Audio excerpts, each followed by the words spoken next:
हम सबके साथ ऐसा होता है ना? स्कूल में पढ़ी कुछ कविताएं, कुछ कहानियां, वो बस जहन में रह जाती हैं।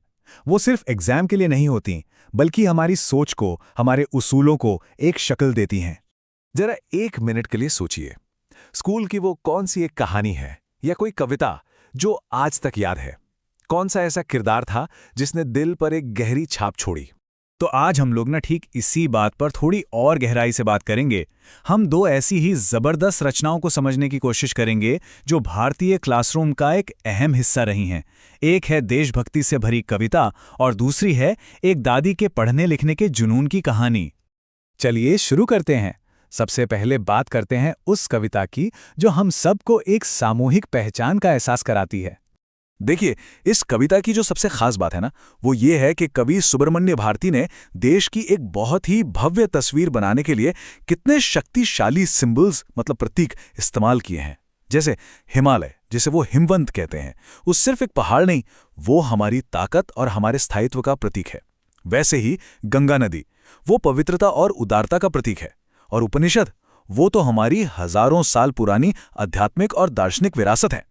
और ये लाइन देखिए, उदार गंगा हमारी है, कौन सी दूसरी नदी उसकी कृपा की बराबरी कर सकती है? ये सिर्फ एक नदी के बारे में नहीं है, ये एक सवाल है जो हमें अंदर से गर्व से भर देता है। ये बताता है कि हमारे ये प्रतीक कितने अनमोल और कितने अलग हैं। अच्छा, इस तरह का भावनात्मक असर पैदा करने के लिए ना कवि एक बहुत ही दिलचस्प टेक्निक का इस्तेमाल करते हैं। इसे कहते हैं मानवीकरण, या इंग्लिश में पर्सोनिफिकेशन। मतलब जब किसी बेजान चीज को इंसान की तरह दिखाया जाए, उसे इंसानी गुण दे दिए जाएं। और इसका एक बहुत ही शानदार उदाहरण इस कविता में है। जब कवि भारत को बार बार वो यानी शी कहकर बुलाते हैं, तो वो देश को सिर्फ जमीन का एक टुकड़ा नहीं, बल्कि एक माँ, एक देवी का रूप दे देते हैं। इससे एक बहुत ही गहरा इमोशनल कनेक्शन बनता है ना?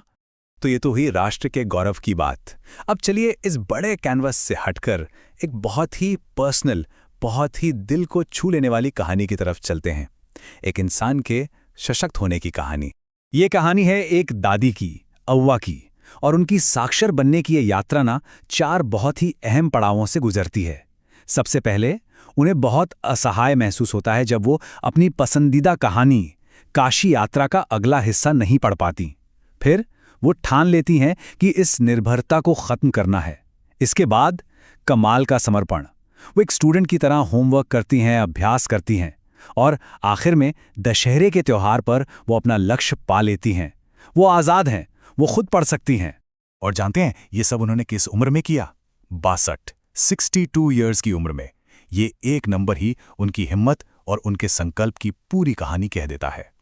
जब उन्होंने अपनी पोती को ये बताया, तो उस 12 साल की बच्ची का पहला रिएक्शन यही था, अव्वा, 62 साल के इस उम्र में आप वर्णमाला सीखना चाहती हैं?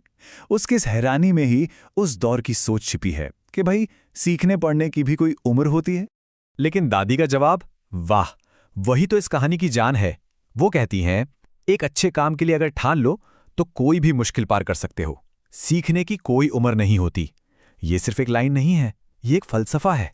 तो अब सवाल ये उठता है कि इन दोनों रचनाओं को, एक कविता और एक कहानी को, एक साथ कैसे देखा जाए।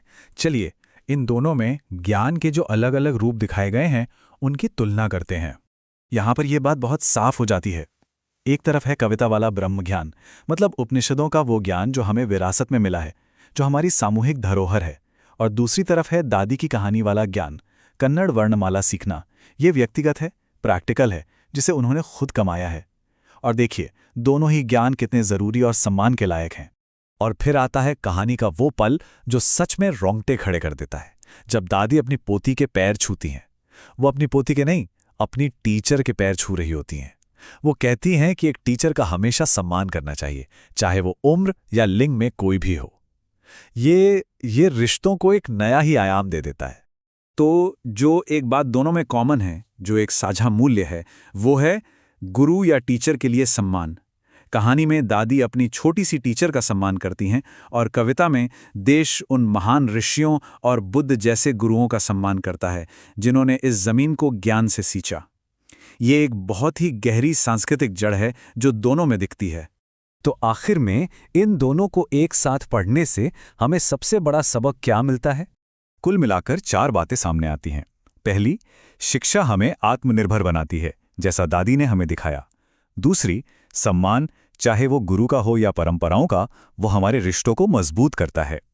तीसरी, हमारी राष्ट्रीय विरासत हमें हमारी जड़ें और हमारा गौरव याद दिलाती है, जैसा कविता में है।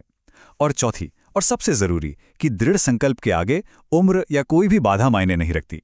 ये कमाल का संतुलन है ना, व्यक्तिगत तरक्की और सामूहिक गौरव के बीच। और ये सब हमें एक आखिरी सवाल पे लाकर छोड़ देता है। जिस तरह इन कहानियों ने एक पूरी पीढ़ी को आकार दिया, आज हम आने वाली पीढ़ी को कौन सी कहानियां सुना रहे हैं? वो कौन सी बातें हैं जो उनके मूल्यों को गढ़ेंगी, उन्हें एक मजबूत इंसान बनाएंगी और अपने देश पर गर्व करना सिखाएंगी? सोचने वाली बात है।